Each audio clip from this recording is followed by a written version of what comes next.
الله عليه وسلم صلاة وسلاما عليك يا سيدي يا رسول الله وعلى آلك وأصحابك أجمعين۔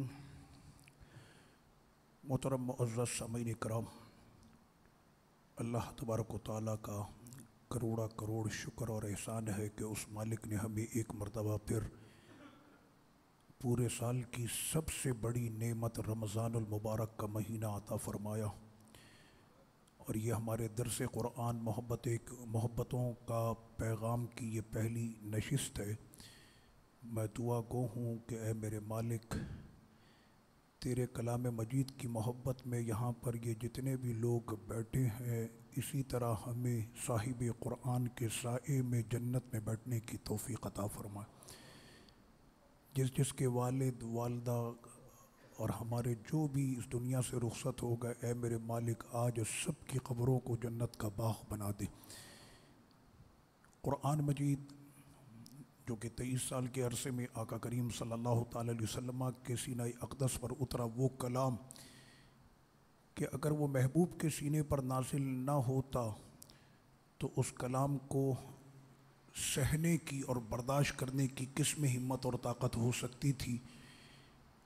سارے پہاڑوں کو رب نے پوچھا کیا خیال ہے اے پہاڑوں تم پر قرآن کو اتار دیا جائے، تو انہوں نے کہا کہ ہم ریزہ ریزہ اور پارا پارا ہو جائیں گے۔ جہاں کے سارے پہاڑ مل کر جس کلام کے ثقل اور اس کے وزن کو برداشت نہیں کر سکتے، تو اللہ نے کتنا مضبوط وہ سینہ کیا ہوگا کہ قرآن کے 30 پارے اترتے رہے اور اللہ کے محبوب مسکراتے رہے، اور ان کے سینے کی برکت سے جو نور کے یہ سمندر پھوٹے اور یہ چشمے جاری ہوئے کہ آج تک ہمارے چھوٹے چھوٹے بچوں کے سینوں میں یہ قرآن موجود ہے۔ یہ سرور کونین کا صدقہ ہے کہ ہمارے بچوں کے سینوں میں بھی قرآن موجود ہے، اور اللہ پاک قیامت تک ہماری نسلوں میں قرآن کے حافظ پیدا فرمائے۔ سب سے پہلے درس قرآن میں سورہ فاتحہ ہے، اور ہمارے ساتھ مسئلہ یہ ہوتا ہے کہ رمضان شریف ختم ہو جاتا ہے، گزر جاتا ہے، اور ہمارا درس پورا نہیں ہو پاتا۔ اور میں ساتھ ہی بات میں کہتے ہیں کہ علامہ صاحب ذرا تیزی کے ساتھ لے کر چلا کریں تاکہ 27 تک درس قرآن بھی مکمل ہو جائے۔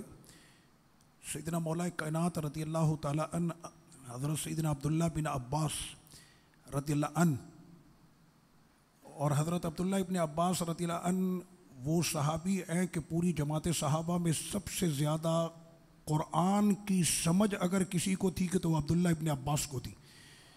وہ چھوٹی عمر کے تھے، اور آقا علیہ الصلوۃ والتسلیم کے سامنے وہ آ کر بیٹھا کرتے، تو عمر رسیدہ صحابہ کرام انہوں نے یہ دیکھا کہ ایک جوان آ کر ہمارے سامنے بیٹھتا ہے جبکہ ہم عمر رسیدہ حضرات ہیں، تو یہ ہمارے سامنے کیسے آ کر بیٹھے؟ تو صحابہ میں سے کسی نے کہا کہ عبداللہ ابن عباس کے سامنے بیٹھنے کی صرف یہ وجہ نہیں کہ یہ سرکار کا جو ہے وہ چچا زاد بھائی ہے، حضرت عباس حضور کے چچا ان کا یہ بیٹا ہے، صرف یہ وجہ نہیں، بلکہ آگے بیٹھنے کی وجہ یہ ہے کہ ہماری پوری جماعت میں سب سے زیادہ قرآن کی سمجھ اگر کسی کو ہے تو اس کو ہے۔ اور اس کی وجہ یہ تھی کہ آقا علیہ الصلوۃ والتسلیم نے ایک روز دعا فرمائی، اے اللہ میرے عبداللہ کو قرآن کا عالم بنا دے۔ سرکار کی زبان مبارک ابھی آپ سن رہے تھے نا، جو کہہ دیا وہ ہو گیا۔ تو حضرت عبداللہ بن عباس رضی اللہ عنہما کو آقا علیہ الصلوۃ والتسلیم نے یہ عطا فرمایا۔ تو حضرت عبداللہ بن عباس رضی اللہ عنہما فرماتے ہیں کہ ایک مرتبہ مولا کائنات رضی اللہ عنہ کے ساتھ مجھے رات گزارنے کا موقع ملا، تو رات جب ہو جاتی تھی تو صحابہ کرام علیہم الرضوان یہ نہیں کہ وہ بیٹھ کر آپس میں جو ہماری نشستیں ہوتی ہیں، اللہ پاک ایسی نشستوں سے محفوظ رکھے جس میں جھوٹ ہو، جس میں حسد ہو، جس میں تکبر ہو، جس میں کینہ ہو، بغض ہو، اس طرح کی محفلوں سے کہ جہاں پر انسان بیٹھ جائے تو جو جمع کی ہوئی نیکیاں ہوتی ہیں وہ بھی 1 سیکنڈ کے اندر ساری برباد ہو جاتی ہیں۔ اللہ پاک ایسی نشستوں سے ہمیں محفوظ رکھے۔ تو صحابہ اکرام علیہم الرضوان جب رات ہو جاتی، پورا دن تو ان کا یا تو جہاد میں گزرتا یا حضور کے دامن کرم میں گزرتا، حضور کے سائے رحمت میں گزرتا، اور رات ہونے کے بعد بھی ان کی راتیں بھی کیسی ہوتی۔ حضرت عبداللہ ابن عباس کہتے ہیں کہ مولا کائنات رضی اللہ عنہ کے ساتھ میں چلا، تو سیدنا مولا کائنات رضی اللہ عنہ نے جو ہے فرمایا کہ سورہ فاتحہ یہ قرآن مجید کی وہ صورت ہے کہ جس کی آپ تفسیر کریں تو حضرت عبداللہ بن عباس کہنے لگے کہ میں اس کے سامنے کیا تفسیر کروں کہ جس کو آقا علیہ الصلوۃ والتسلیم نے فرمایا کہ میں علم کا شہر ہوں، علی اس کا دروازہ ہے۔ مولا کائنات آپ ہی اس کی تفسیر کرے۔ تو سیدنا مولا کائنات رضی اللہ عنہ نے جب تفسیر کرنا شروع کی ہے، میں مختصر کر کے واقعہ بتا رہا ہوں، تو جب آپ نے مختصر اس کی سورہ فاتحہ کی تفسیر آپ نے شروع کی ہے تو عشاء سے لے کر فجر ہو گئی تھی، تب جا کر صرف الحمدللہ رب العالمین ایک آیت کی تفسیر ہوئی تھی۔ عشاء سے فجر اور صرف ایک آیت کی جو ہے وہ آپ نے تفسیر کی تھی۔ تو سورہ فاتحہ اس کا نام سبع المثانی ہے کہ اسے بار بار پڑھا جاتا ہے، اس وجہ سے قرآن مجید میں بھی اس کا ذکر ہے، سبع من المثانی والقرآن العظیم۔ تو یہ سورت کے بار بار پڑھی جاتی ہے ایک۔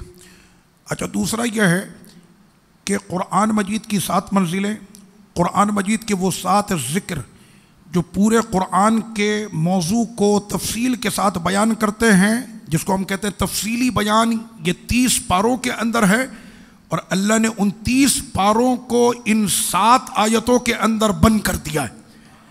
یعنی کوزے کو، دریا کو کوزے میں بند کر کے اگر آپ کو سورہ فاتحہ پورا قرآن اگر اس کا مفہوم سمجھنا، جس کو ہم کہتے ہیں خلاصہ، تو وہ خلاصہ سورہ فاتحہ کے اندر ہے۔ آپ نے سورہ فاتحہ کو اگر پڑھ لیا تو یوں سمجھ لیں کہ آپ نے پورے قرآن کی تفسیر آپ نے پڑھ لی۔ تو قرآن کا اجمالی ذکر جو ہے وہ سورہ فاتحہ میں ہے، اور بقیہ تفصیلی ذکر جو ہے وہ قرآن مجید کے 30 سپاروں کے اندر ہے۔ آقا علیہ الصلوۃ والتسلیم نے ارشاد فرمایا حضرت سیدنا ابی بن کعب رضی اللہ عنہ سے، اور یہ سیدنا ابی بن کعب رضی اللہ عنہ جماعت صحابہ میں اتنا پیارا قرآن پڑھنے والے ہیں کہ خود میرے سرکار اپنا قرآن ابی کو سنایا کرتے تھے۔ تو حضرت ابی سے کہنے لگے کہ ابی میرا قرآن سنا کرو، تو وہ کہنے لگے یا رسول اللہ صلی اللہ علیہ وسلم، کس میں طاقت ہے کہ وہ آپ کے قرآن کو سنے؟ تو آقا علیہ الصلوۃ والتسلیم نے فرمایا کہ رب کا یہی حکم ہے۔ تو حیرت کے مارے حضرت ابی کہنے لگے اللہ نے کیا میرا نام لیا ہے؟ آقا نے فرمایا ابی، اللہ نے تیرا نام لیا ہے۔ میں ابھی دمشق میں تھا تو مجھے ایک نہیں متعدد مرتبہ آپ کے مزار شریف پر جانے کا جو ہے وہ سلسلہ ہوا۔ آپ کا مزار مبارک دمشق میں ہے، اور وہاں پر جو موجود امام صاحب جو سابقہ رہے، اب ملاقات نہیں ہوئی میری، یعنی جب ہم وہاں پر مقیم تھے، تو وہ بتاتے ہیں کہ ابی بن کعب نے اپنی زندگی میں اتنا قرآن پڑھا، کون سا کہتا ہے کہ وہ صرف اپنی زندگی میں قرآن پڑھا کرتے تھے؟ تمہیں آج بھی اگر ابی کا قرآن سننا ہو تو کسی رات ان کی قبر کے سرانے گزار دینا، آج بھی ان کی قبر سے قرآن کی آواز آتی ہے۔ تو سیدنا ابی بن کعب رضی اللہ تعالیٰ عنہ سے آقا علیہ الصلوۃ والتسلیم نے فرمایا کہ اے ابی، اللہ نے جو یہ سورہ فاتحہ مجھ کو عطا کی ہے، نہ یہ تورات میں ہے، نہ یہ انجیل میں ہے، نہ یہ زبور میں ہے، نہ کسی صحیفے والے کو یہ ملی ہے، یہ صرف رب کا وہ انعام ہے کہ جو اللہ نے صرف اپنے حبیب کو عطا کی ہے۔ اب آپ کو پتہ چلا کہ سورہ فاتحہ کتنی اہم سورت ہے، اور اسی طرح سے اس کا جو نام ہے وہ القرآن ہے۔ کہتے ہیں ماں کو، اور عرب کے اندر سے مراد اصل بھی لیتے ہیں کہ یہ پورے قرآن کی اصل ہے۔ پھر اس کے ناموں کے اندر اس کا نام شافیہ بھی ہے، کافیہ بھی ہے، اس کا نام سبع المثانی بھی ہے۔ آقا علیہ الصلوۃ والتسلیم نے اپنے صحابی کا ہاتھ پکڑا، حضرت سعید بن معلا کا، اور ہاتھ پکڑنے کے بعد مسجد نبی شریف میں فرمایا تم کو پتہ ہے قرآن کی سب سے افضل سورت کون سی ہے؟ وہ کہنے لگے اللہ اس کا رسول بہتر جانتا، تو کیا میں تم کو خبر نہ دوں کہ قرآن کی سب سے افضل سورت کون سی ہے؟ تو وہ کہنے لگے آقا علیہ السلام اتنا فرمانے کے بعد پھر کسی اور طرف آپ کی توجہ ہو گئی۔ میں اس انتظار میں بیٹھا رہا کہ آج میں حضور سے یہ انعام لے کر جاؤں گا کہ قرآن کی سب سے افضل سورت کون سی ہے۔ میں انتظار میں بیٹھا رہا، یہاں تک کہ جب سرور کونین صلی اللہ علیہ وسلم مسجد نبی شریف سے باہر تشریف لانے لگے تو میں نے حضور سے عرض کی یا رسول اللہ صلی اللہ علیہ وسلم، آپ نے فرمایا تھا کہ آپ مجھے بتائیں گے کہ قرآن کی سب سے افضل سورت کون سی ہے؟ تو آقا علیہ الصلوۃ والتسلیم نے فرمایا اے سعید، قرآن کی سب سے افضل سورت سورہ فاتحہ ہے۔ تو وہ تو انتظار کرتے تھے کہ ہمیں آج 2 لفظ علم کے سیکھنے کے ملیں گے، تو وہ گھنٹوں انتظار کرتے تھے کہ شاید وہ الفاظ آج مل جائیں۔ تو یہ رب کریم کا کتنا بڑا فضل اور کرم ہے کہ جس نے ہم کو قرآن کی سمجھ اور قرآن کا درس سننے کے لیے یہاں پر جمع کر دیا۔ سورہ فاتحہ کی اور بھی بہت سی برکتیں، مختصر یہ ہے کہ آپ کا کوئی بھی اللہ نہ کرے بیمار پڑ جائے، ہم میں سے کوئی بھی شخص، اور علاج بھی ایسا کہ جس کا کوئی علاج نہ کر سکے، لا علاج کوئی مرض ہو جائے، میرا اس پر ایمان ہے، سورہ فاتحہ پڑھ کے دم کر دو انشاءاللہ شفا ہو جائے گی۔ یقین کامل ہونا چاہیے، ورنہ پھر میں ابھی یہاں پر متعدد جو ہے واقعات اور اس پر دلائل پیش کروں گا، اور اس کے بعد پھر دوست کہیں گے کہ حضرت آپ نے ایک ہی صورت پہ پورا وقت لگا دیا۔ اب لیجئے جناب، گفتگو ایسی ہوتی ہے قرآن مجید کی کہ بات کرے آدمی تو کرتا چلا جائے، اتنا لطف آتا ہے بیان کرنے میں، اور میں سمجھتا ہوں کہ اتنا لطف آتا ہوگا سننے کے اندر۔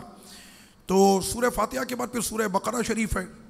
بقرہ کا مطلب آپ سب کو پتہ ہے، ہاں، بڑے قاف سے، بقرہ، چھوٹے سے نہیں، بڑے قاف سے۔ ہمارے یہاں مخارج کا بڑا مسئلہ ہوتا ہے، تو سورہ بقرہ مخارج کی ادائیگی ہم نے کرنی ہے۔ رمضان شریف میں پکا ارادہ کر لیں، جس کی تلاوت درست نہیں ہے وہ پکا ارادہ اور پکی نیت آج ابھی اسی وقت کر لے کہ میں اس رمضان کے ختم ہونے سے پہلے اپنا قرآن درست کر لوں گا، میں اپنا قرآن درست کر لوں گا انشاءاللہ تعالیٰ۔ فاروق اعظم کی پوری ٹیم آپ کے ساتھ ہوگی، آپ کو اساتذہ کی ضرورت ہوگی، انشاءاللہ آپ کو اساتذہ بھی دیں گے، اور اس رمضان شریف کے اندر ہم سب نے اپنے اپنی تلاوت کو درست کرنا ہے، ورنہ قاف اور کاف سے عربی کے اندر پورا معنی بدل جاتا ہے۔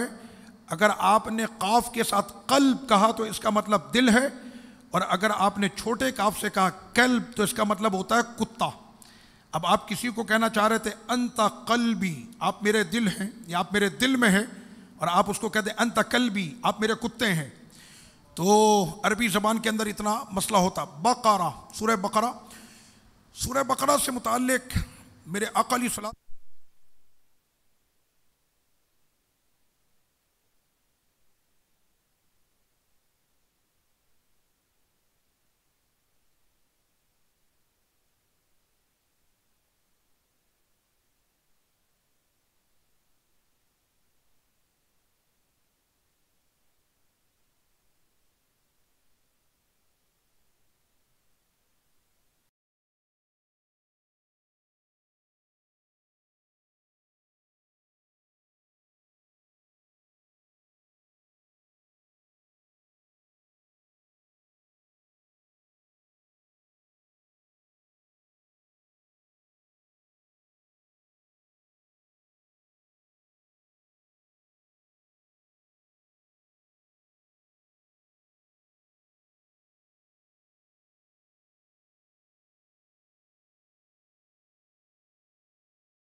اللہم صلی علی سیدنا و نبینا مولانا محمد وبارک وسلم وصلی علیہ۔ تو سورہ بقرہ شریف کے متعلق آقا علیہ الصلوۃ والتسلیم نے ارشاد فرمایا، یہ ذہن میں رکھیے گا کہ قرآن مجید کی سب سے بڑی سورہ سورہ بقرہ ہے۔ تو آقا علیہ الصلوۃ والتسلیم نے فرمایا، دل کے کانوں سے یہ میرے نبی کا یہ فرمان سنیں، لا تجعلوا بیوتکم مقابرہ، اپنے گھروں کو قبرستان نہ بناؤ۔ کیا مطلب؟ فَإِنَّ الشَّيْطَانَ يَنْفُرُ مِنَ الْبَيْتِ الَّذِي تُقْرَأُ فِيهِ سورۃ البقرہ، فرمایا کہ جس گھر میں سورہ بقرہ پڑھی جاتی ہے شیطان اس گھر سے بھاگ جاتا ہے، وہ گھر قبرستان نہیں بنتا، وہ جگہ جو ہے گلستان بن جاتی۔ لیکن جس گھر میں سورہ بقرہ نہیں پڑھی جاتی تو اس کا مطلب کیا ہے کہ وہ گھر قبرستان ہے، وہ گھر قبرستان ہے۔ سورہ بقرہ پڑھے انشاءاللہ وہ گھر قبرستان سے گلستان بنے گا۔ اور اسی طرح سے پھر آقا علیہ الصلوۃ والتسلیم نے فرمایا اس کی فضیلت میں اقرأوا البقرہ فإن أخذها برکہ. الفاظ دیکھیں کتنے پیارے حضور کے، کیا ردیف اور کافیے ہیں. فرمایا فإن أخذها برکہ وترکها حسرہ ولا تستطيعها بطلا. فرمایا کہ سورہ بقرہ جو شریف جو پڑھتا ہے تو یقیناً اس سورت کی برکت اسے ملے گی. ضمانت کون دے رہے ہیں؟ سب سے اولا و اعلیٰ، سارے سچوں میں سب سے سچے انہوں نے ضمانت دی ہے کہ جو اس کو پڑھے گا اس کی برکت پائے گا. فرمایا کہ اسے محشر میں شرمندگی نہیں ہوگی، سورہ بقرہ پڑھنے والے کو ندامت نہیں ہوگی. اور فرمایا کہ جس جگہ پر اور جو پڑھنے والا ہوگا اور جس مقام پر یہ پڑھی جائے گی وہاں پر بڑے سے بڑا زمانے کا جادوگر اور سامری بھی لے کر آ جاؤ تو اس کی جادوگری نہیں چلے گی. ہمارے یہاں لوگ تھوڑی تھوڑی سی دیر میں آ کر کہہ رہے ہوتے ہیں جناب جادو ہو گیا، جناب اثر ہو گیا، جناب یہ ہو گیا. اور فراڈی قسم کے لوگ کہ جنہوں نے کبھی سورہ بقرہ انہوں نے پڑھی بھی نہیں ہے اور نہ ہی ان کو پڑھنی آتی ہے. جی جناب آپ پر اثر ہے، آپ کے گھر میں اثر ہو گیا، اس کا یہ تعویذ کرنا پڑے گا. میں نے کہا میرے نبی نے فرمایا کہ سورہ بقرہ شریف پڑھنے والے کو برکت ہوگی، ندامت شرمندگی سے بچے گا. جہاں پر پڑھی جائے گی وہاں پر کبھی بھی کوئی جادو کا اثر ہو ہی نہیں سکتا. اسی طرح سے سورہ بقرہ شریف کے جب آغاز میں ہم آتے ہیں تو رب کریم نے فرمایا ہدی للمتقین. تو مومن کی صفات میں جو سب سے اہم صفت ہے، اس کے آغاز میں صفات مومن بیان کی گئی، وہ میں نے آپ کو پہلے بھی یاد کرائی تھی اور آج پھر دوبارہ سے اس کو یاد کر لیتے ہیں. جو غیب پر ایمان رکھے، قبر غیب ہے، جنت غیب ہے، آسمانوں کے اوپر کی دنیا غیب ہے. غیب کی تعریف کیا ہے؟ کہ جو ہمارے حواس خمسہ آنکھ، ناک، منہ، کان، ہاتھ نہ محسوس ہو سکے، نہ دکھائی دے، نہ سنگائی دے، نہ ذائقہ پتہ چلے، حواس خمسہ اور عقل سے جو ماورا ہو وہ کیا ہے؟ وہ غیب ہے. پل صراط غیب ہے، میدان محشر غیب ہے، یوم قیامت غیب ہے، جنت غیب ہے. یہ ساری چیزیں غیب ہیں. تو مومن وہ ہے کہ جو غیب پر ایمان رکھے.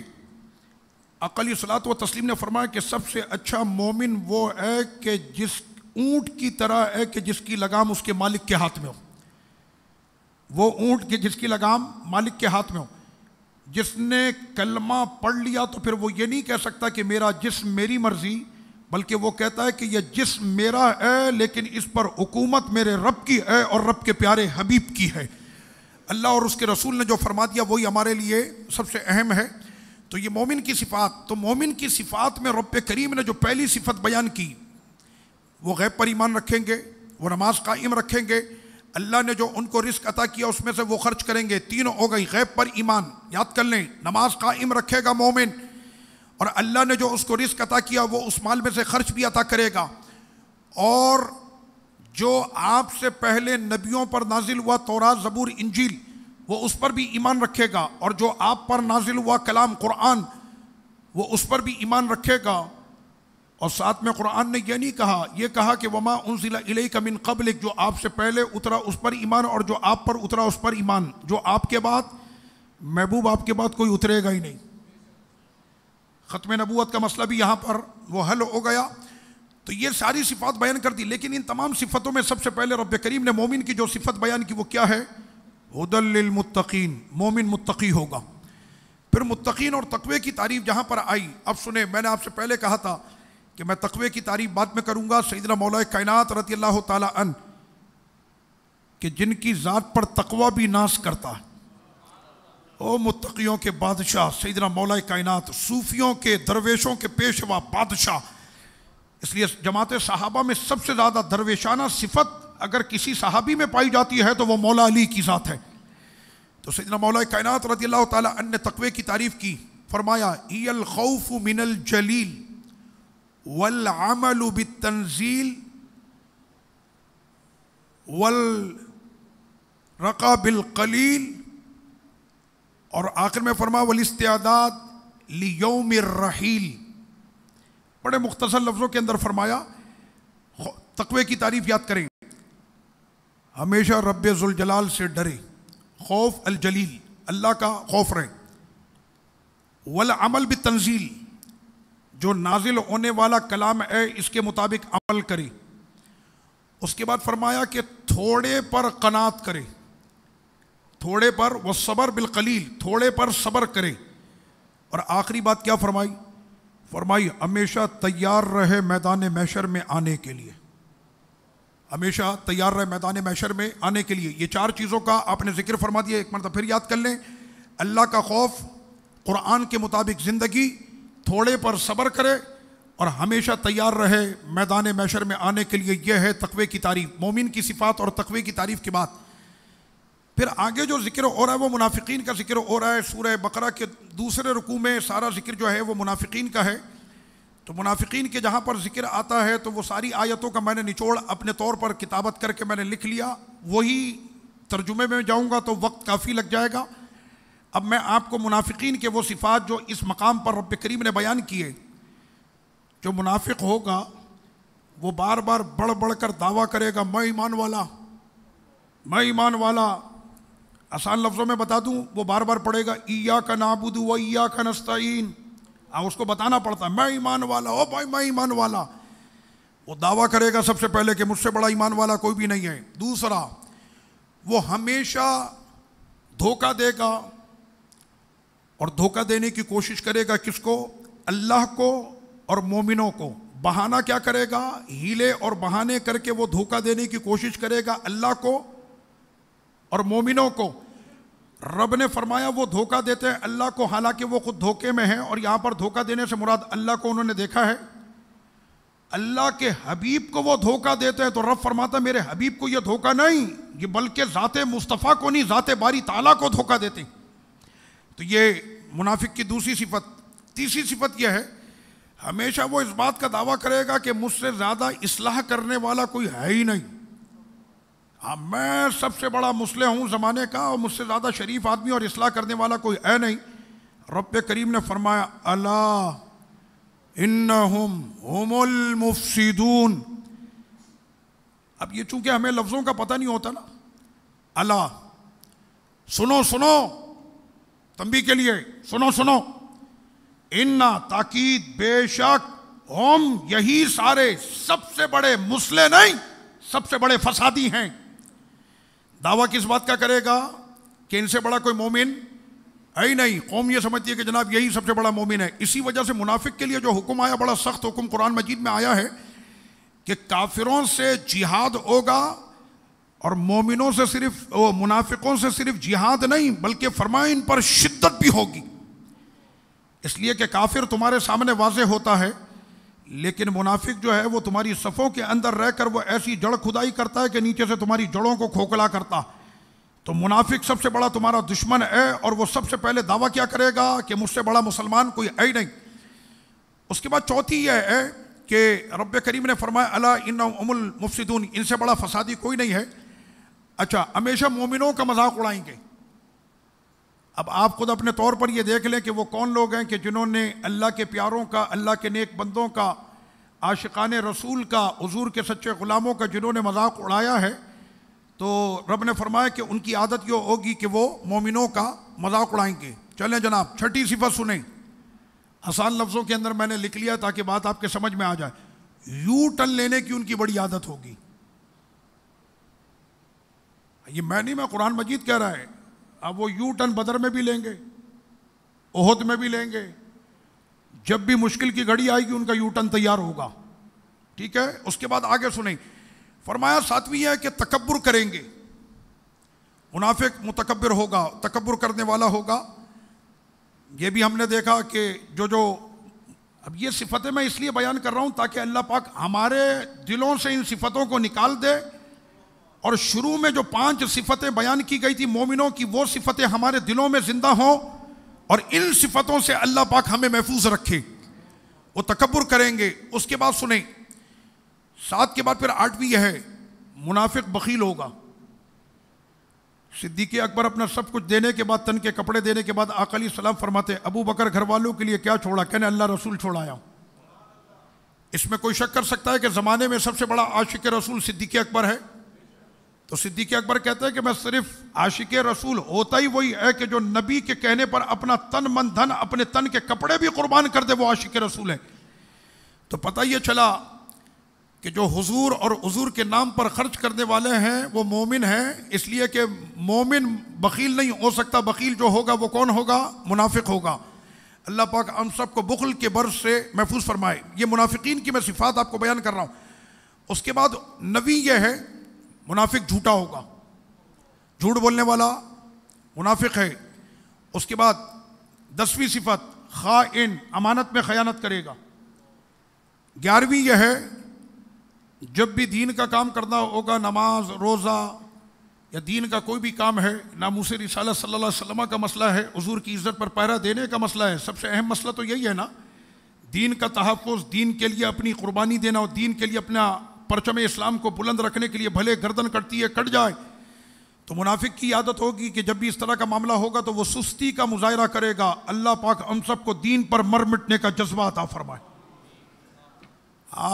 نمازیں ہم نے بڑی پڑھ لی، اور جہاں پر بات ہو عزت رسول کی، ناموس رسالت کی، ختم نبوت کی، دین کی، پرچم اسلام کی، تو یہ بات آپ اپنے ذہن میں رکھیے گا، اللہ تعالیٰ دکھا دیتا ہے۔ انہی دنوں کے اندر کچھ ایسا بھی وقت پچھلے سال میں گزرا تھا جب حضور کے غلاموں کے سینوں کو چھلنی کر دیا گیا، اور آج اللہ نے دکھایا کہ وہی دن ہے، وہی وقت ہے، وہی ایام ہے، وہی گزر رہا ہے۔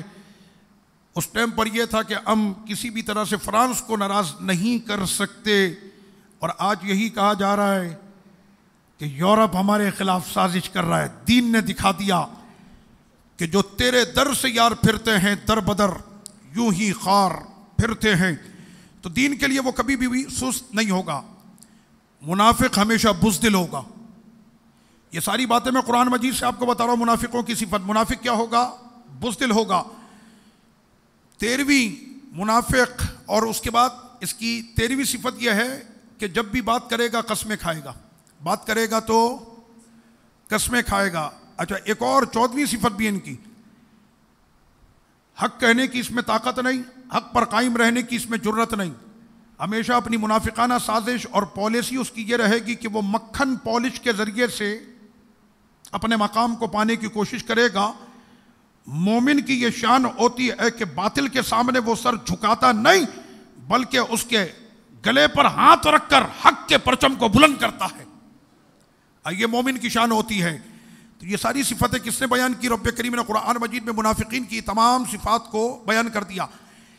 اب یہاں پر قرآن مجید کے وہ ذکر آ رہا ہے کہ قرآن کے جیسی کوئی کتاب نہ پہلے تھی نہ قیامت تک کوئی لا سکتا ہے۔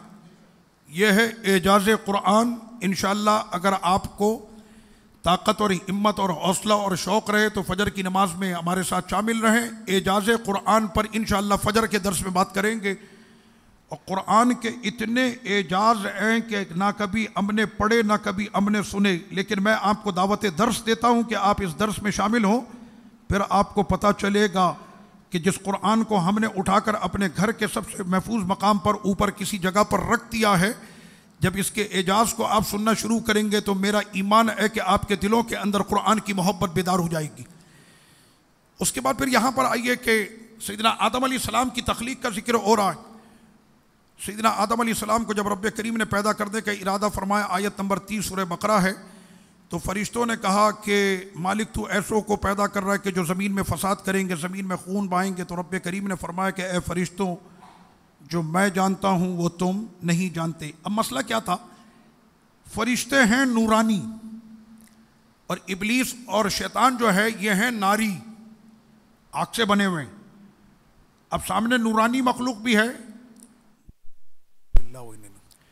درود پاک پڑھے، اللہم صلی علی سیدنا مولانا محمد وعلی آلہ وصحبہ وبارک وسلم۔ فرشتے نورانی مخلوق، ابلیس شیطان وہ ناری ہے، اور رب کریم نے فرمایا کہ آدم علیہ السلام کو سجدہ کرو، وہ خاکی ہیں، نورانی، ناری اور خاکی۔ تو یہاں پر مختصر یہ ہے کہ آدم علیہ السلام کو سجدہ، تو وہ کہتے ہیں کہ اے مالک سجدہ تو صرف تیری ذات کو ہوگا، تیرے علاوہ تو سجدہ کسی کو جائز ہی نہیں ہے۔ تو ان کو یہ پتہ ہے کہ ہم دل اور پیشانی کے ساتھ جو سجدہ کرتے ہیں وہ صرف اپنے خدا کو کرتے ہیں، لیکن اگر ماتھے کا سجدہ ہو رہا ہے تو یہ سجدہ بظاہر وہ سجدہ نہیں ہے، بلکہ یہ سجدہ کر کے ہم بتا رہے ہیں کہ مالک ساری زندگی جس کو سجدہ کیا اسی کے حکم پر ہم یہ سجدہ کر رہے ہیں۔ اسی کو تو چیک کرنا تھا کہ کون ہے کہ جو رب کریم کے فرمان پر کھڑا رہتا. تو جب رب کریم نے فرمایا اسجدوا لآدم، آدم علیہ السلام کو سجدہ کرے، تو نورانی مخلوق نے سجدہ کیا، اور جو ناری تھا وہ تھا ہی ناری، تو وہ ہو گیا پکا ناری، ابلیس شیطان. تو وہ کہنے لگا ابا واستکبرا، اس نے غرور اور تکبر کیا اور انکار کیا. تو رب کریم نے فرمایا کہ وہ کافروں میں سے پہلے ہی سے تھا. اب اس نے صرف لبادہ تھا اس کا، لیکن اس کے معاملات شروع سے گڑبڑ تھے. تو یہاں پر یہ چیز چیک کی جا رہی تھی کہ کون فرمان الہی کے اوپر کھڑا رہتا. اسی لیے کہتے ہیں کہ جب رب کا فرمان آ جائے تو پھر کیوں، کیا، اس کی وجہ، اس کی وجہ پوچھا نہیں جاتا. رب کے فرمان پہ سر جو جھکا دے وہی پکا مومن ہے. دوسری بات یہ ہے کہ سیدنا آدم علیہ السلام کو رب کریم نے تمام علوم عطا فرمائے. فرشتوں سے پوچھا ان چیزوں کے نام بتاؤ، تو وہ کہنے لگے مالک ہمیں اتنا ہی پتہ ہے جتنے کا علم تو نے ہم کو عطا کیا. اور آدم علیہ السلام کو رب کریم نے کلہا، اللہ نے سب کچھ سکھا دیا. ہمارے یہاں پر اگر کوئی انجینئر بن جائے، اور ابھی میں نے وہ انجینئر دیکھے نہیں ہے کہ جو چاند پر گئے ہوں، اگر چلے بھی جائیں تو ہم کہیں گے یہ ایک فن کا ماہر ہے کہ بھائی یہ زمین سے چاند پہ چلا گیا. اور اگر ساتھ میں وہ میڈیکل بھی کر لے، اور میڈیکل کے اندر جو ہے وہ کینسر کا علاج ایک آپریشن کے اندر صحیح کر دے، تو پھر ہم کہیں گے بھائی 2 علم ہو گئے. دنیا کے اندر موجود جتنے بھی علم ہیں، کسی ایسے بندے کو آپ نے دیکھا کہ جس کے اندر سارے علوم دنیا کے موجود ہوں؟ تو ایسا بندہ میں نے نہیں دیکھا. اپنے امام اہل سنت اعلیٰ حضرت کے بارے میں ہم نے سنا بھی پڑھا بھی کہ جس زمانے میں اعلیٰ حضرت امام اہل سنت تھے تو اس زمانے میں زمین پر جتنے بھی علوم تھے، امام احمد رضا خان ان علوم کے صرف جاننے ہی والے نہیں بلکہ ان کے معلم تھے. آئیے ہمارے امام کی شان ہے اعلیٰ حضرت امام احمد رضا خان محدث بریلوی رحمۃ اللہ علیہ کی. تو رب کریم نے سارے علوم آدم علیہ السلام کو عطا کر دیے. اب آپ خود سوچیں، ہمارے یہاں کوئی زیادہ پڑھا لکھا استاد ہوتا ہے، اگر وہ شاگرد کو اپنے سارے علوم عطا کر دے تو پھر کیا کہا جاتا ہے کہ سب سے زیادہ اس استاد سے اگر کسی نے فیض پایا تو یہ ہے وہ شاگرد کہ جس نے سب سے زیادہ فیض اپنے استاد سے پایا ہے. جس کو خدا نے اپنا سب کچھ عطا کیا ہو اس کا علم کتنا ہوگا. فرمایا کلہا، اللہ نے آدم علیہ السلام کو سب کچھ عطا کر دیا. تو جب آدم علیہ السلام کی یہ شان ہے تو جن کے وسیلے سے آدم علیہ السلام نے اپنے رب کو راضی کیا ہے اس محبوب کا علم کتنا ہوگا. تو سیدنا آدم علیہ السلام کے لیے پھر ایک اور ذکر یہ آیا کہ ان کو اور ان کی زوجہ کو یہ حکم تھا کہ آپ نے درخت کے قریب نہیں جانا. اب یہ ساری حکمت رب کریم کی ہیں. جنت پاکیزہ ہے اور جنت کے اندر تمام چیزیں بھی پاک ہیں، تو وہاں پر یہ درخت کا ہونا اور درخت کے اندر سے پھر کھانا منع ہے کہ اس درخت سے نہیں کھائیے گا. تو جب جنت یہ اتنا عظیم مقام، اتنا پاکیزہ مقام ہے تو درخت کو لانے کی کیا ضرورت؟ جو ہم جانتے ہیں وہ تم نہیں جانتے، آپ کو نہیں جانا. پھر انہوں نے اس سے کھا لیا. پھر قرآن نے کہا فَأَزَلَّهُمَ الشَّيْطَانُ، رب کریم نے فرمایا آپ اور آپ کی زوجہ دونوں جنت سے زمین پر تشریف لے آئیں. اب کہنے والی زبانیں اتنی لمبی ہو جاتی ہیں کہ درس قرآن کے نام پر گستاخ نبی، شیطان نے ان کو بہکا دیا اور وہ بہک گئے. معاذ اللہ، اللہ کا نبی اگر بہک جائے تو امت کی اصلاح کیسے کرے گا؟ اتنی سی بات آپ کو سمجھ میں نہیں آ رہی؟ قرآن کہہ رہا اور ان کو پھسلا دیا شیطان نے. آدمی پھسلتا جان کے نہیں ہے، اچانک بھولے سے پھسل جاتا. رمضان میں اگر بھولے سے کوئی کھا لے یا پی لے اس کا روزہ ٹوٹے گا؟ حدیث پاک میں کیا ہے؟ بلکہ اس کو اللہ نے کھلایا اور پلایا ہے. سمجھ میں آ رہی آپ کے؟ جان کر کھائے گا تو پھر اس کو 60 روزے رکھنے پڑیں گے، اور اگر بھولے سے کھا لے اللہ نے کھلایا اللہ نے پلایا. تو قرآن نے کیا کہا فَأَزَلَّهُمَا، اور اسی طرح سے آگے جا کر 16ویں پارے میں آئے گا فَنَسِيَ وَلَمْ نَجِدْ لَهُ عَزْمًا. رب کریم حضرت آدم علیہ السلام کی صداقت اور ان کی عظمت پر قرآن میں دلیل دیتے ہوئے فرماتا ہے اور وہ ان سے نسیان ہو گیا، ان سے نسیان ہو گیا. غلطی تب کہلاتی ہے جب جان کر کی جائے، اس کو کہتے ہیں غلطی. اور اللہ کا نبی ہوتا ہے معصوم، خطاؤں سے پیدائشی وہ پاک ہوتا ہے، اور ان کا اس غلطی میں کوئی ارادہ تھا ہی نہیں. جب رب کریم نے اس بات کی ضمانت دے دی تو سیدنا آدم علیہ السلام کا یہ ذکر اور ان کا زمین پر آنا، تو اس رکوع کی پہلی آیت میں رب کریم نے کیا فرمایا؟ آیت نمبر 30 میں کہ اے فرشتوں میں آسمانوں کے لیے اپنا خلیفہ بنا رہا ہوں، اے فرشتوں میں جنت کے لیے اپنا خلیفہ بنا رہا ہوں، اے فرشتوں میں عرش کے لیے اپنا خلیفہ بنا رہا ہوں، نہیں، فرمایا میں زمین پر اپنا خلیفہ بنا رہا ہوں۔ وہ تو بنائے گئے زمین کے لیے تھے، اور اس حکمت کے ساتھ پھر آدم علیہ السلام جنت سے جو ہے وہ زمین پر تشریف لے آئے۔ اب آئیے قرآن مجید کا ایک بڑا پیارا قصہ، سورہ بقرہ، اور سورہ بقرہ کو کس وجہ سے بقرہ کہا جاتا ہے؟ بقرہ کا مطلب گائے۔ حضرت سیدنا موسیٰ علیہ السلام جن کا لقب ہے کلیم اللہ، اللہ سے کلام کرنے والے، 5 رسول اولو العزم، ان میں سر فہرست نام کس کا ہے؟ سیدنا موسیٰ علیہ السلام کا۔ موسیٰ علیہ السلام کی معراج کلام تک پہنچی، اور حبیب کی معراج دیدار تک پہنچی۔ انشاءاللہ تیسرے پارے کی پہلی آیت میں جب پہنچیں گے تو وہاں پر بات کریں گے۔ سیدنا موسیٰ علیہ السلام کے زمانے میں آپ کی قوم ہے، جس قوم کا نام ہے بنی اسرائیل۔ بنی اسرائیل میں ایک شخص ہے، بہت نیک ہے۔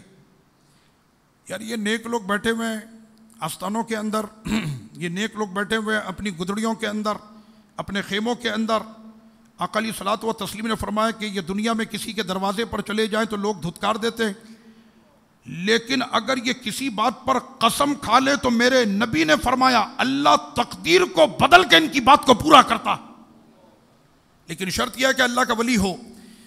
تو سیدنا موسیٰ علیہ السلام کے زمانے میں ایک ولی ہے، ان کا ایک بیٹا ہے، اور ان کے پاس گائے کا ایک بچہ ہے۔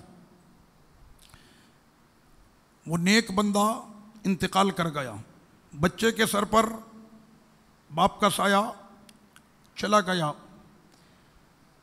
جس کا کوئی نہیں ہوتا اس کا خدا ہوتا ہے، اس پر ایمان ہے، ہونا چاہیے۔ اب اس بچے کے پاس یہ گائے ہے اور یہ بچہ، روکی سوکی کر کے اس بچے نے اپنا بچپن گزارا۔ وہ گائے تھی بہت حسین، قرآن مجید میں آیا کہ اس گائے کا رنگ تھا پیلا، تو بہت خوبصورت گائے تھی۔ اچھا، اس گائے کے قریب کوئی بھی جائے نا تو وہ گائے اس پر ہٹ کرے، اس کو مارے، یا ایسی غیبی طاقتیں اس گائے کے اطراف میں کہ کوئی بھی شخص اس گائے کے قریب نہیں جا پاتا۔ ورنہ لوگوں کی بڑی آرزو تھی کہ ہم اس گائے کو چوری کریں، اس گائے کو لے لیں، اتنی خوبصورت گائے تھی وہ۔ اب یہ تو ہو گیا یہاں پر کہ وہ یتیم بچہ اور اس کے پاس گائے ہے۔ اچھا، ابھی کسی کو نہیں پتا کہ یہ گائے ہے کس کی۔ اب آہستہ آہستہ وہ بچہ بھی بڑھ گیا، اور وہ جو بچہ تھا گائے کا وہ بھی بڑھ کر پوری گائے تیار ہو گئی۔ اسی زمانے کی بات ہے کہ ایک تاجر ہے، اور وہ تاجر بہت بڑا تاجر، اس تاجر کی ایک بڑی حسین بیٹی ہے، اور اس تاجر کا جو بھتیجا ہے، بھائی کا بیٹا، اس نے یہ تمنا کی کہ میں اپنے چچا زاد بہن سے میں نکاح کر لوں، اتنی خوبصورت ہے، اس سے میرا نکاح ہو جائے، اور اس کا باپ اتنا بڑا تاجر ہے، جب میں اس کا داماد بن جاؤں گا تو سارا مال میرا ہو جائے گا۔ اس نے جس وقت میں اپنے چچا سے یہ بات کی کہ اس بچی کو میرے نکاح میں دے دیں، چچا نے انکار کر دیا۔ اب جب چچا نے انکار کر دیا تو اس نے یہ ٹھان لی کہ میں موقع ملتے ہی چچا کا کام کروں گا تمام، اور اس کے بعد میں الزام ڈالوں گا کسی اور پر، تو اس طرح سے چچا کا جتنا مال ہے وہ میرا مال ہو جائے گا، اور جس پر الزام ڈالوں گا اس سے پکڑوں گا قصاص، تو قصاص کا پیسہ بھی مجھے ملے گا، چچا کا مال بھی مجھے ملے گا، اور ساتھ میں چچا کی خوبصورت بیٹی بھی اپنی دلہن بن جائے گی۔ ایک تیر میں 2 نہیں 3 شکار ہو رہے۔ اس نے پلان کے مطابق ایک رات اپنے چچا کے ساتھ جو ہے وہ سفر کیا، اور جب دور سے دیکھا کہ سامنے سے ایک قافلہ آ رہا ہے، ابھی قافلہ دور تھا، اس نے ایک جگہ کی آڑ میں اپنے چچا پر حملہ کیا، اور کسی چیز سے گلا دبا کر چچا کو مار دیا۔ گلا دبا کے مارا یا چھری سے، الغرض یہ کہ چچا کا قتل کر دیا۔ قتل کرنے کے بعد یہ واپس ایسے بھولا بن کے واپس اپنے گھر میں آ گیا، کسی کو اس بات کی اطلاع نہیں ہوئی، لیکن جب وہاں پر قافلہ پہنچا اور شور ہوا تو سب سے پہلے دوڑ کر یہ پہنچا اپنے چچا کی لاش کے پاس، اور اس نے جاتے ہی الزام یہ ڈالا کہ میں نے یہ دیکھا تھا کہ چچا اس طرف آ رہے تھے، اور یہی قافلہ تھا جو سامنے سے آ رہا تھا، ہائے ہائے اس قافلے والوں نے میرے چچا کو قتل کر دیا، مجھے قصاص چاہیے، پورا پلان کیا ہوا ہے۔ مجھے قصاص چاہیے، مجھے قصاص چاہیے، شور مچانا شروع کر دیا۔ اب یہ قافلہ آیا حضرت سیدنا موسیٰ علیہ السلام کے پاس، اور اس وقت کے جو لوگ تھے سمجھدار قسم کے، وہ بھی آئے حضرت سیدنا موسیٰ علیہ السلام کے پاس، اور آ کر انہوں نے بتایا کہ اس مسئلے کا حل چاہیے، نہیں تو بہت بڑا یہاں پر جو ہے وہ قتل و غارت کا بازار لگ جائے گا اور بہت زیادہ خون ریزی ہوگی، آپ اس کے لیے دعا کریں۔ حضرت سیدنا موسیٰ علیہ السلام نے رب کریم کی بارگاہ میں دعا کی، تو رب کریم نے فرمایا کہ اے موسیٰ، آپ اپنی قوم کو یہ حکم دیں، ان اللہ یأمرکم ان تذبحوا بقرہ، کہ آپ کو ایک گائے ذبح کرنی ہے۔ اب جب سیدنا موسیٰ علیہ السلام نے قوم کو فرمایا کہ تم لوگوں کو گائے ذبح کرنی ہے، تو وہ کہنے لگے قالوا اتتخذنا ہزوا، آپ ہم سے مذاق کر رہے ہیں؟ یہ کہاں مرڈر کا کیس ہے، اور کہاں پر آپ کہہ رہے ہیں کہ ایک اور گائے ذبح کرو؟ تو گائے ذبح کرنے سے کیا ہوگا؟ فرمایا رب کا یہی فرمان ہے۔ آپ نے فرمایا اعوذ باللہ، میں اللہ کی پناہ مانگتا ہوں، کیا تم سمجھتے ہو کہ میں جاہلوں میں سے ہوں؟ میں اللہ کی پناہ مانگتا ہوں۔ اللہ کے نبی سے کوئی بھی ایسا عمل ہو ہی نہیں سکتا کہ جس میں امت کے لیے ناپسندیدگی اور کراہیت ہو۔ اعوذ باللہ، میں نبی ہوں۔ اچھا ٹھیک ہے، انہوں نے پھر کیا کہا؟ کہنے لگا میں گائے ذبح کر دی۔ اب ان کی بھی ہوشیاریاں تھیں، بنی اسرائیل کو رب کریم نے بہت کچھ عطا کیا، لیکن ان کو صبر نہیں آتا تھا۔ وہ پینے کے لیے چشمہ ملا، پیو چشمے کا پانی بہترین میٹھا ٹھنڈا پانی دیا، نہیں بھائی، ہمارے ہر گروہ کا چشمہ الگ ہونا چاہیے۔ پھر میرے رب نے ان کو کتنے چشمے عطا کیے؟ 12 چشمے، وہ ذکر بھی یہیں پر آ گیا نا، 12 چشموں کا، آیت نمبر 60 میں، 12 عینہ، 12 چشمے ان کو ملے۔ 12 چشموں کے بعد ان کے لیے جنت سے کھانا آتا تھا، منّا سلویٰ۔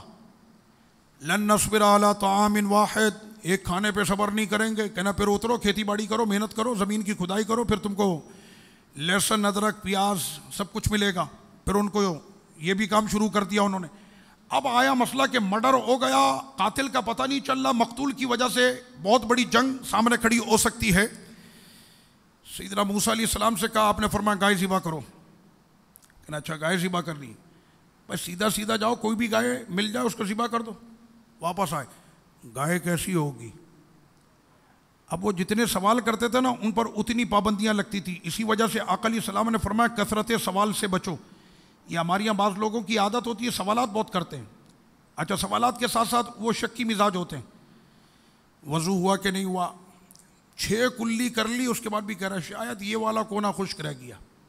معلوم چلا وضو خانے پہ بیٹھ کے 12 کلیاں اس نے کی۔ یہ 12 کلیاں جو اس نے کی ہیں، ایک تو مسجد کا پانی، دوسرا پانی میں اسراف، اور جو اسراف کرے وہ حرام ہے، اور قرآن کہتا ہے کہ اسراف کرنے والے شیطان کے بھائی ہیں۔ اب وہ اپنے منہ کو صاف کرنے کے چکر میں اس نے اتنا سارا کام کر لیا۔ خیر، وہ سوالات کرتے تھے آ کر، گائے کیسی ہوگی؟ تو قرآن نے کہا کہ وہ گائے نہ بوڑھی ہوگی نہ جوان ہوگی۔ اب جاؤ ڈھونڈو ایسی گائے، نہ بوڑھی ہو کے جوان ہو، نہ اس نے ہل چلایا ہو، پیلے رنگ کی ہو۔ وہ جتنے سوال پوچھتے تھے اتنی ان پر پابندیاں لگتی چلی گئیں۔ آخر میں جانتے وہ گائے ان کو کہاں ملی؟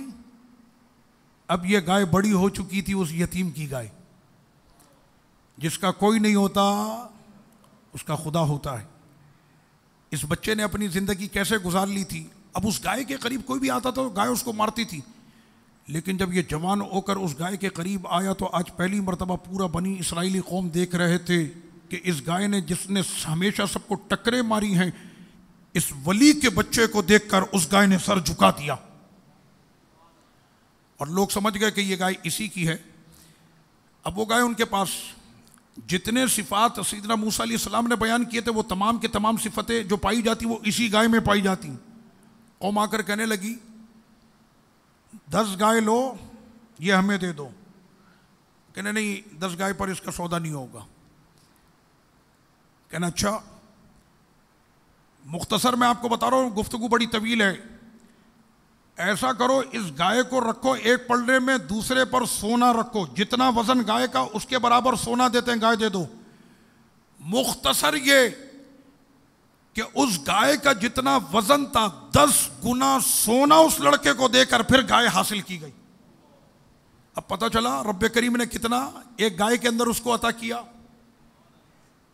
ایمان ہونا چاہیے رب کریم کی ذات پر۔ اللہ ہماری اس ایمان کی قوت کو بڑھائے۔ جس کا کوئی نہیں اس کا خدا ہوتا ہے، اور خدا سب کا ہی خدا ہے۔ جو اس سے لو لگا لے پھر میرا رب اسے رسوا ہونے نہیں دیتا۔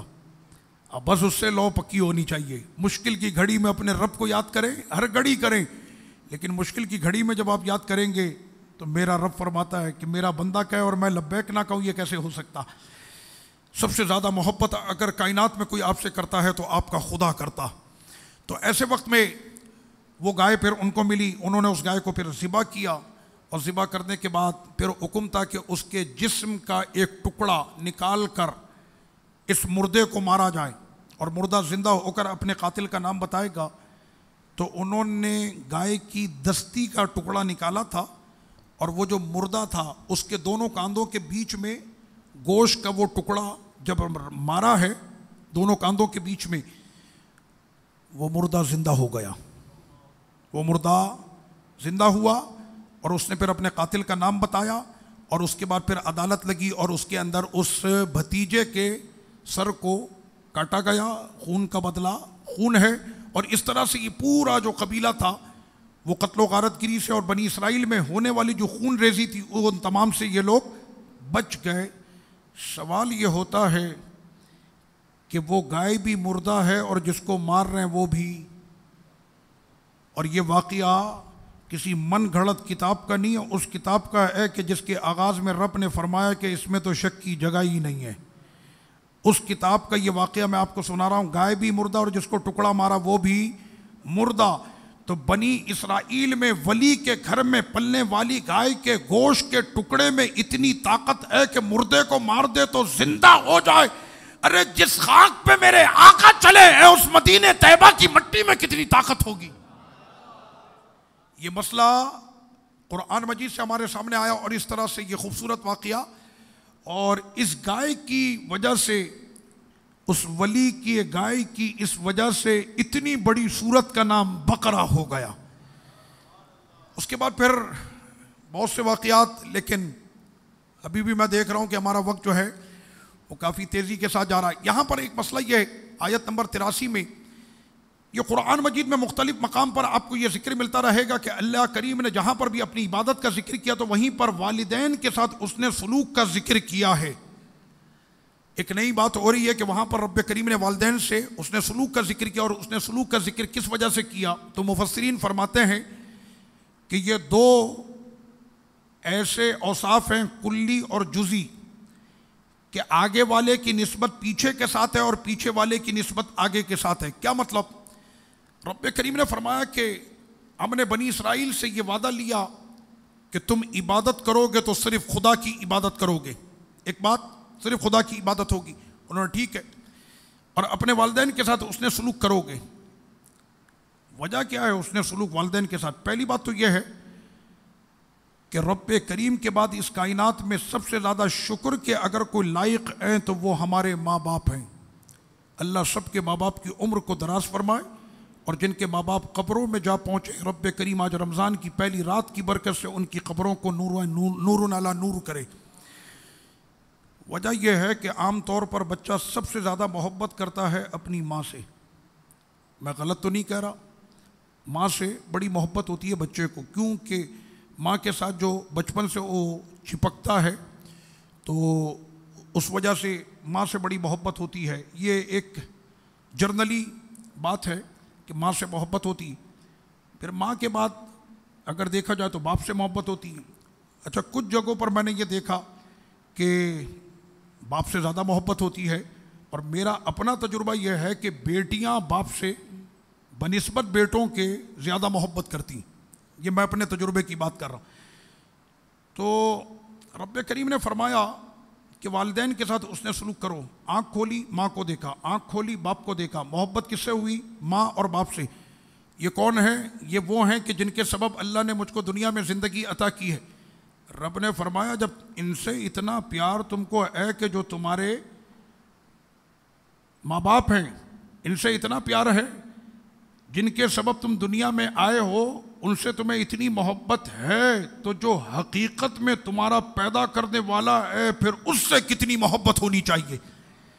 جب والدین سے اتنی محبت ہے تو رب سے کتنی محبت ہونی چاہیے. اور جب تم کو رب سے محبت ہے تو رب کی محبت میں تم نے والدین سے محبت کرنی ہے. تو یہ دونوں محبتیں آپس میں اس طرح سے الزامی ہو جاتی ہیں کہ ماں باپ کی محبت میں اصل حقیقی خالق کی محبت ہونی چاہیے, اور وہ خالق حقیقی پر حکم دیتا ہے کہ اگر تم مجھ سے محبت کرتے ہو تو میری محبت میں اپنے ماں باپ سے ہمیشہ محبت کرتے رہنا. تو یہ تھا وہ فلسفہ کہ جس کا ذکر رب کریم نے فرمایا, اور مولا کریم کی بارگاہ میں دعا ہے کہ رب کریم ہم سب کو اپنے ماں اور باپ کا فرما بردار بنائے. ایک موضوع یہاں پر اور بھی بڑا اہم ہے اسی سورہ بقرہ میں, اور وہ موضوع کیا تھا؟ ابھی بچہ وہ کلام پڑھ رہا تھا تو وہ قرآن کی آیتیں میرے سامنے آ رہی تھیں کہ حضور نے جب کعبے کو قبلہ کہہ دیا تو ہو گیا. کعبے کو قبلہ کہہ دیا ہو گیا. میرے حضور نے تو کہا بھی نہیں, صرف دل میں ارادہ کیا تو ہو گیا. یہاں پر وہ لفظ آ گئے, قد نرا تقلب وجهک فی السماء. اے میرے حبیب, دل کی تمنا ہم دیکھتے ہیں کہ آپ کے دل میں یہ تمنا, یعنی خالق حقیقی کی محب کی نظر اپنے محبوب کے دل پر ہوتی ہے. اس جہاں میں کہتے ہیں کہ فلاں نے فلاں سے محبت کی, اس کی محبت بڑی مشہور ہے, فلاں نے فلاں سے محبت کی, اس کی محبت بڑی مشہور ہے. مجنوں لیلا کی محبت, ہیر رانجھا کی محبت, یہ ساری محبتیں بڑی مشہور ہیں. لیکن حقیقت میں اگر کسی نے محبت کی ہے تو خالق نے اپنے محبوب سے محبت کی, اور محبوب نے پھر اپنے رب سے محبت کی ہے. یہ ہے وہ محبت جو مخلصانہ محبت ہے, وہ میرے سرکار کی رب سے اور رب کی اپنے حبیب سے ہے. تو دل میں یہ خیال آیا. اب لیجئے جناب, جب تحویل قبلہ کا وقت ہوا, بالکل مختصر نماز ہو رہی ہے, 4 رکعتیں, 2 پڑھ لی ہیں, 2 باقی ہیں. رخ ہے رخ مصطفیٰ صلی اللہ علیہ وسلم بیت المقدس کی جانب, قبلہ اول کی جانب, نماز ہو رہی ہے. رب کریم فرما رہا ہے, محبوب ہم دیکھتے ہیں کہ آپ کا چہرہ بار بار جو ہے وہ آسمانوں کی طرف اٹھ رہا ہے. قد نرا تقلب وجهک فی السماء فلنولینک قبلۃ ترضاها. آپ کے لیے صرف یہ شرط نہیں ہے کہ کعبے کو ہی قبلہ بنائیں, محبوب جس پر آپ راضی ہو جائیں وہی قبلہ, جس پر آپ راضی وہی قبلہ. آجیو آؤ, شہنشاہ کا روضہ دیکھو, کعبہ تو دیکھ چکے, اب کعبے کا کعبہ دیکھو. ہم دیکھ رہے ہیں, یہ آیت نمبر یاد کر لیں, آپ کے کام آئے گی, بہت بڑی دلیل ہے. آیت نمبر 144 سورہ بقرہ.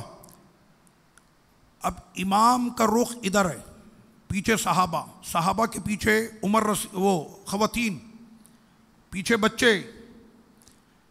آقا علیہ الصلوۃ والتسلیم کی 2 رکعتیں ہو گئیں, قرآن کا حکم اتر رہا ہے, آیتیں اتر رہی ہیں. محبوب ابھی اور اسی وقت اپنے چہرے کو پھیرے, فولی وجہک, ابھی اسی وقت چہرے کو پھیرے. اے میرے مالک, اتنی مہلت تو عطا کر دے کہ تیری 2 رکعتیں عبادت کی ہو چکی ہے, تیری عبادت پہلے ہو جائے, پھر جو ہے وہ ہو جائے گی, اطاعت ہو جائے گی. رب نے فرمایا کہ حبیب ہماری عبادت بعد میں ہوگی, پہلے آپ کی چاہت ہوگی. اب لیجئے جناب, سرور کونین صلی اللہ علیہ وسلم ادھر سے آپ تشریف لائے ادھر, پوری جماعت صحابہ جو پیچھے کھڑی ہے وہ پوری جماعت اب آئی آقا کے پیچھے. جو عورتیں پیچھے کھڑی تھیں وہ گھوم کے اب گئیں مردوں کے پیچھے. ہمیں تو فقہاء کرام نے یہی فرمایا کہ کثرت عمل سے نماز باطل ہو جاتی ہے. نماز میں زیادہ آپ نے حرکت کر دی. ہماری پہلی اور تیسری رکعت لمبی ہوتی ہے تراویح میں, تو آپ لوگ بھی یہ ذرا کوشش کیا کریں کہ ہاتھوں کی حرکت, کھکارنا, مونچھوں کو سیٹ کرنا, کھجلی کرنا, ان سے اپنے آپ کو بچانا ہے ہم نے. کیوں کہ ہماری نماز کہیں باطل نہ ہو جائے کثرت حرکت کی وجہ سے. یہاں پہ کثرت حرکت تھوڑی ہے, یہاں تو پورا جو ہے وہ قبلہ ہی بدل گیا. تو پھر نماز کا یہاں پر کیا ہوا؟ کیا نماز اثر نو دوبارہ سے پڑھی گئی؟ آقا علیہ الصلوۃ والتسلیم کی 2 رکعت ہو گئی تھی اور ادھر 2 رکعت تھی, اور اس کے بعد جب ادھر ہوا رخ تو پھر حضور نے اپنی 2 کر کے نماز کو مکمل کر دیا. اس لیے کہ محبوب اگر اپنی ادا دل نوازی اس طرح سے کرے تو اس سے کیا نماز باطل ہوگی محبوب کی؟ محبوب تو اگر صحابی کو پکارے کہ آؤ ہمارے پاس اور وہ پہنچے تاخیر سے، او بھائی تم کو پتہ نہیں تھا، ہم نے تم کو بلایا تھا، میں نماز پڑھ رہا تھا، تم نے رب کا فرمان نہیں سنا، استجیبوا للہ وللرسول، اللہ رسول جیسی بلائے فوراً پہنچ جاؤ۔ اور ہمارے پاس آنے کے بعد جہاں سے نماز چھوڑ کر آئے تھے وہیں سے جا کر پڑھ لینا، کیونکہ ہم سے گفتگو کرنے سے تمہاری نماز باطل ہو ہی نہیں سکتی۔ حضور سے کوئی بات کر کے چلا جائے تو اس کی نماز نہیں ٹوٹتی، تو حضور تو خود ابھی تشریف لا رہے ہیں اور اس کے بعد اس طرح سے نماز ہو گئی۔ یہاں پر جو سب سے بڑا نتیجہ ہے اس کو سمجھنا ہے، اور وہ نتیجہ آج کے دور میں سمجھنا بہت ضروری ہے، اور وہ کیا ہے کہ رب کریم نے فرمایا کہ یہاں پر آج امتحان ہونا تھا، اور وہ امتحان یہ تھا کہ وَمَا جَعَلْنَا الْقِبْلَةَ الَّتِي كُنْتَ عَلَيْهَا إِلَّا لِنَعْلَمَ، آیت نمبر غور کر لیں، آیت نمبر 143، بڑا اہم مسئلہ ہے۔ میرا رب فرما رہا ہے من یتبع الرسول، ہم تو آج یہ دیکھ رہے ہیں کہ کون ہے جو رسول کی اتباع کرے گا۔ یہ تحویل قبلہ صرف نہیں ہو رہا، بیت المقدس کی جگہ آج فضیلت اور عظیمت کعبے کو صرف نہیں دی جا رہی، میرے حبیب آپ کے پیچھے کھڑے ہونے والوں کے دلوں کو آج چیک کیا جا رہا، وہ کون ہے جو کعبے کے ساتھ کھڑا رہے گا اور کون ہے جو میرے مصطفیٰ کے ساتھ پھر جائے گا۔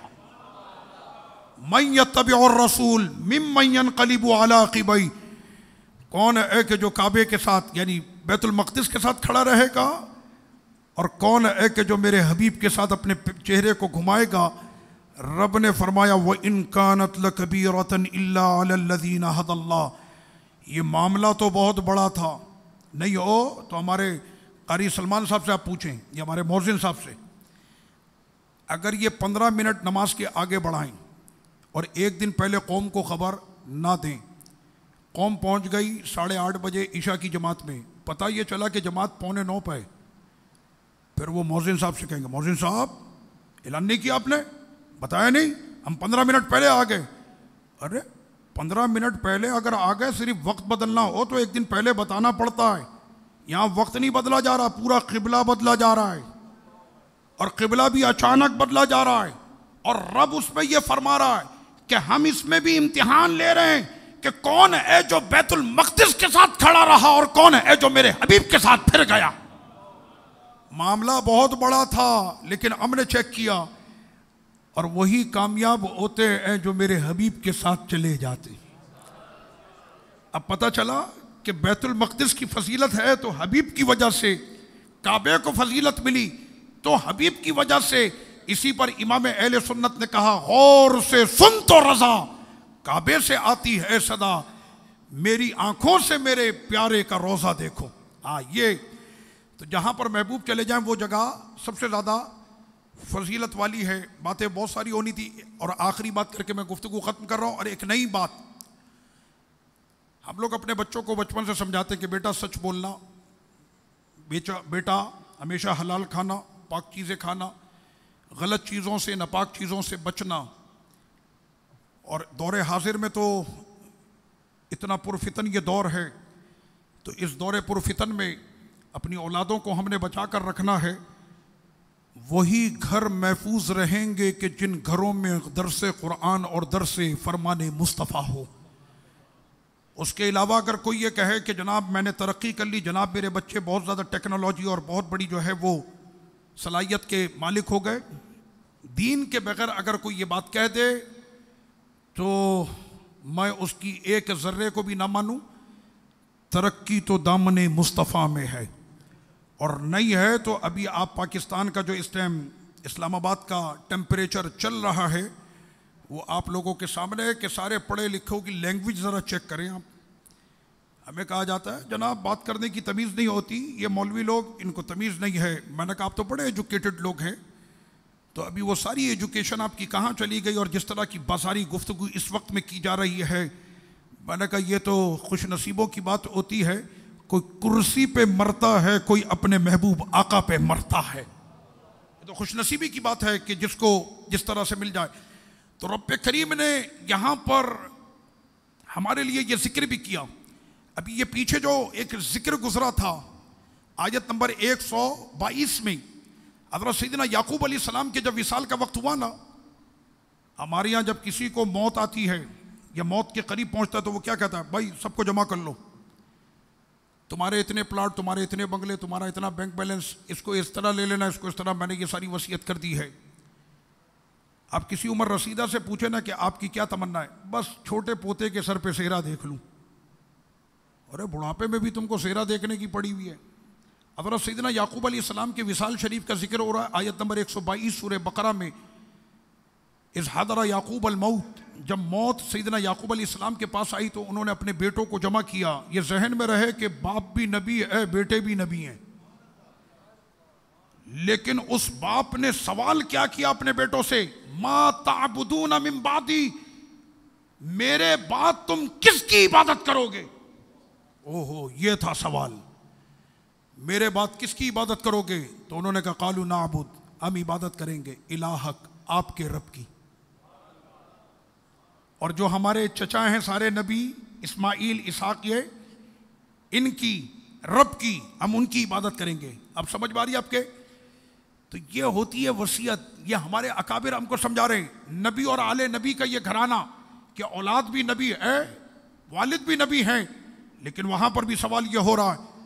اور جانتے ہو اس سے پہلے کیا کہا انہوں نے؟ فَلَا تَمُوتُنَّ، یہ بار بار قرآن میں یہ لفظ آتا ہے، فَلَا تَمُوتُنَّ إِلَّا وَأَنْتُمْ مُسْلِمُونَ.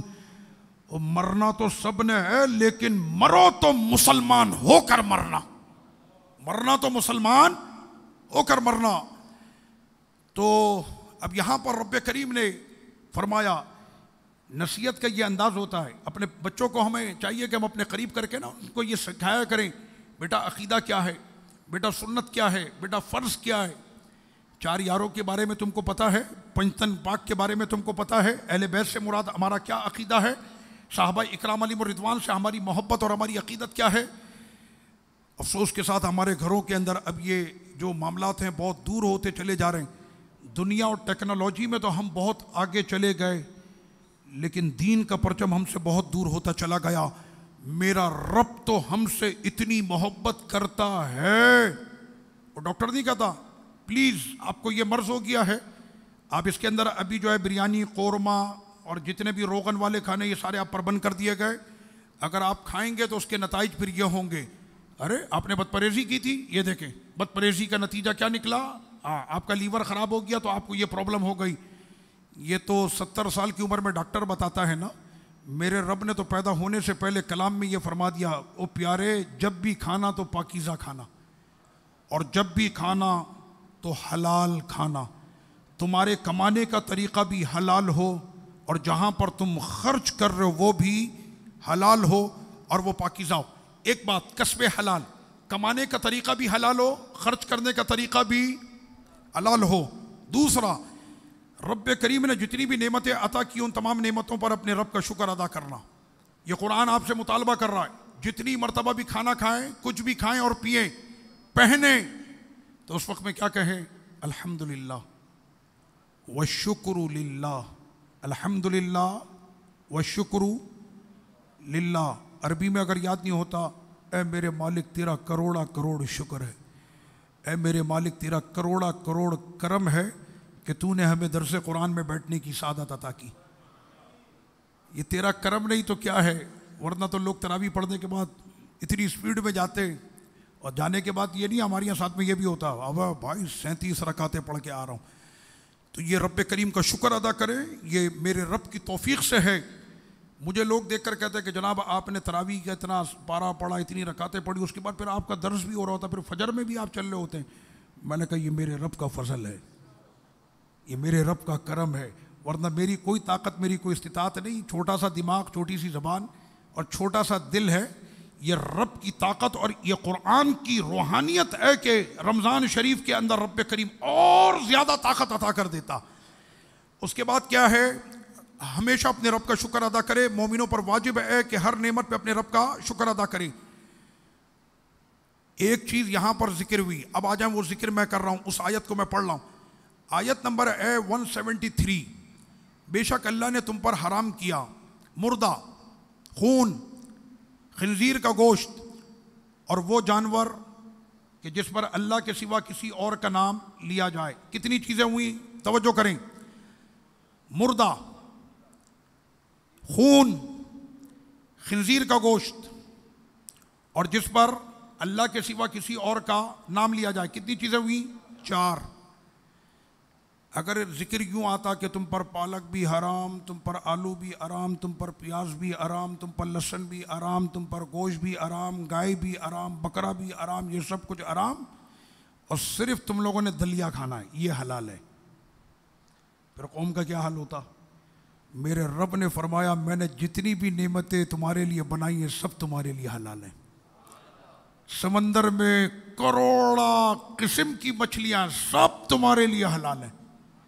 گوشت تم نے جتنا کھانا ہے، یہ سارے جانور، گائے، بکرا، بھیڑ، اونٹ، بھینس، ہرن اور پرندوں کے اندر پتہ نہیں کتنی قسمیں، یہ سب تمہارے لیے حلال ہیں۔ اور میرے بندے جب تم کو میں نے اتنا حلال عطا کر دیا ہے تو پھر کیوں تم حرام کی طرف منہ مارتے ہو؟ جب تم کو حلال میں نے اتنا دیا ہوا ہے تو حلال پر آؤ نا، حرام کی طرف جانے کی تمہیں کیا ضرورت ہے؟ یہ میرے رب نے یہاں پر فرما دیا کہ بس اتنی سی چیزیں ہیں وہ تمہارے لیے حرام ہیں، بقیہ ساری چیزیں تمہارے لیے تمہارے رب نے حلال کر دی۔ یہاں تک کہ فرمایا اسی آیت میں آگے فَمَنِ اضْطُرَّ غَيْرَ بَاغٍ وَلَا عَادٍ، کوئی اس حالت میں پہنچ گیا کہ اس کے پاس سوائے مردار کے کچھ نہیں۔ اللہ پاک یمن اور شام پہ کرم فرمائے، اللہ پاک افغانستان پہ کرم فرمائے۔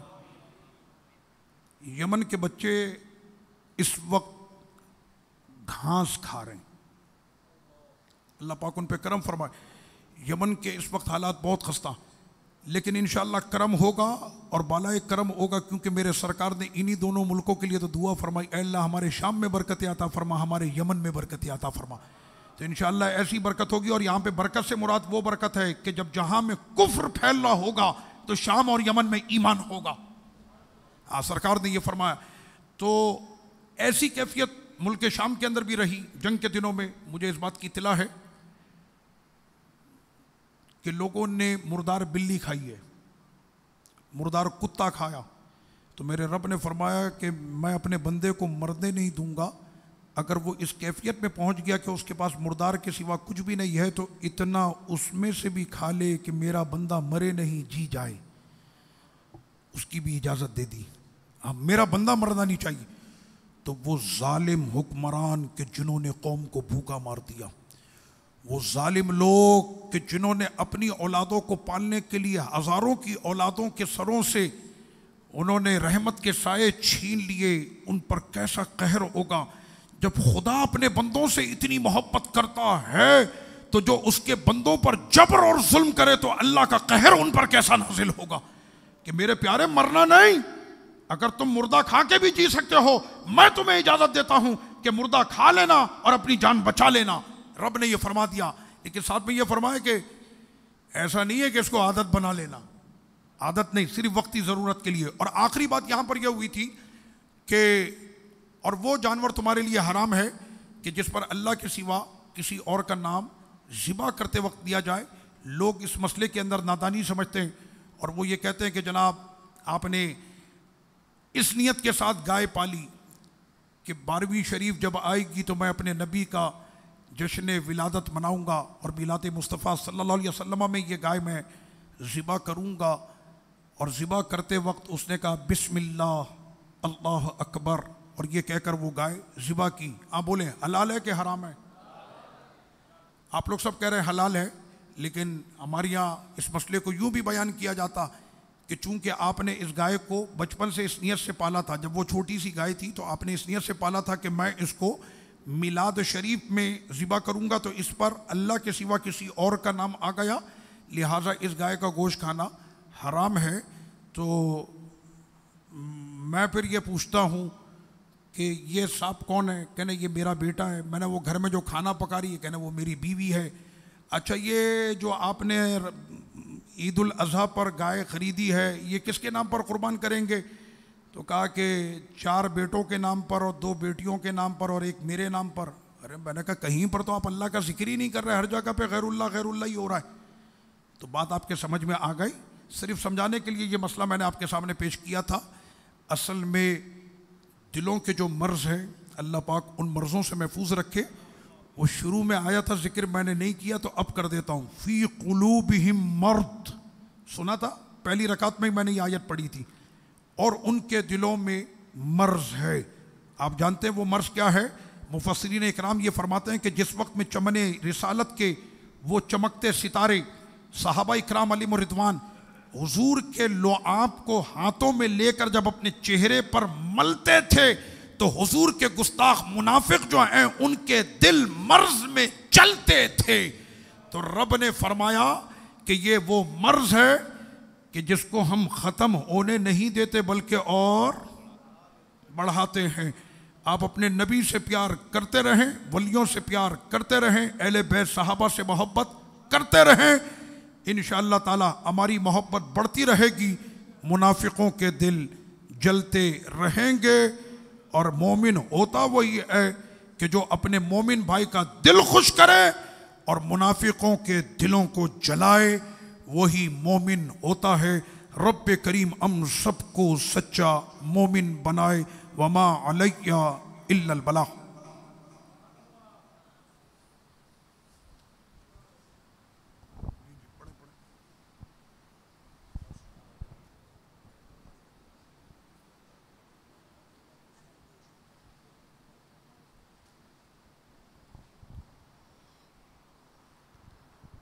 یا نبی سلام علیکہ, یا رسول سلام علیکہ, یا حبیب سلام علیکہ, صلوات علیکہ. طلع البدر علینا من ثنیۃ الوداع, وجب شکر علینا مدعا للہ داعی.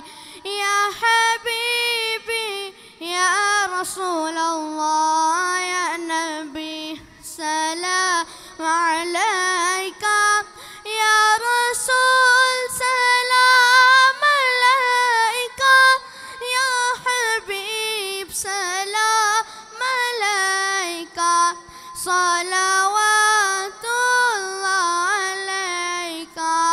پوری عرب یہ دعا کر ہم در مولا پہ جا کر, پہلے کچھ نعتیں سنا کر, یہ پڑھے سر کو جھکا کر.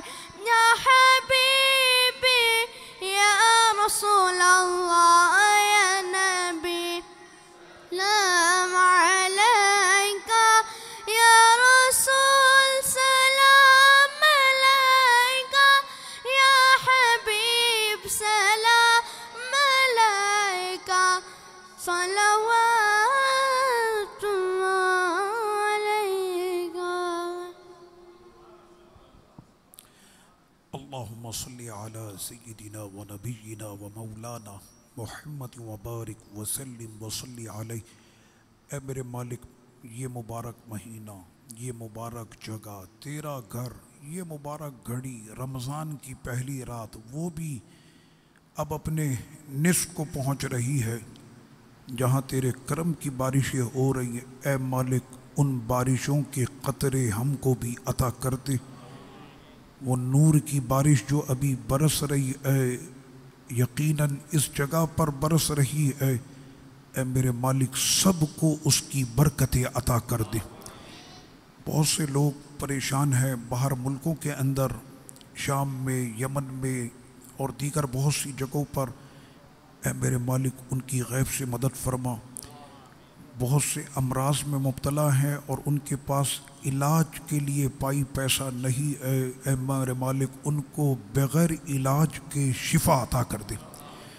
اے شفا عطا کرنے والے مالک سب کو شفا عطا کر دے، سارے بیماروں کو آج کی رات کی برکت سے سب کو شفا عطا کر دے، اور جن کے پیارے چلے گئے قبروں میں آج کی رات کی برکت سے سب کی قبروں کو جنت کا باغ بنا دے، جہاں جہنم کے دروازے بند ہو گئے تو اے مالک سب کی قبروں کو جنت میں بدل دے، آج پہلی رات میں ہی ہماری مغفرت کر دے، ہمارے گناہوں کو معاف کر دے، ہماری خطاؤں کو معاف کر دے، ماضی میں ہونے والے جتنے بھی گناہ ہیں معاف کر دے، آئندہ گناہوں سے بچنے کی ہمیں توفیق عطا کر دے، اگر ہماری ذات سے کسی کی حق تلفی ہوئی ہے تو مالک ہمیں معاف کر دے، اور آئندہ سے ہمیں اس کا حق ادا کرنے کی توفیق عطا کر دے، ہمارے دلوں کو اپنے بھائیوں کے لیے نرم کر دے، اور گستاخ اور دشمنان اسلام کے لیے ہمارے بازوؤں کو سخت کر دے، ہماری دعاؤں کو اپنی بارگاہ میں اپنے محبوب علیہ الصلاۃ و تسلیم کے صدقے طفیل اور قرآن اور اس مبارک رات کے صدقے اپنی بارگاہ میں قبول فرما، وصلی اللہ وسلم علی سیدنا محمد وعلی آلہ وصحبہ اجمعین برحمتک یا ارحم الراحمین۔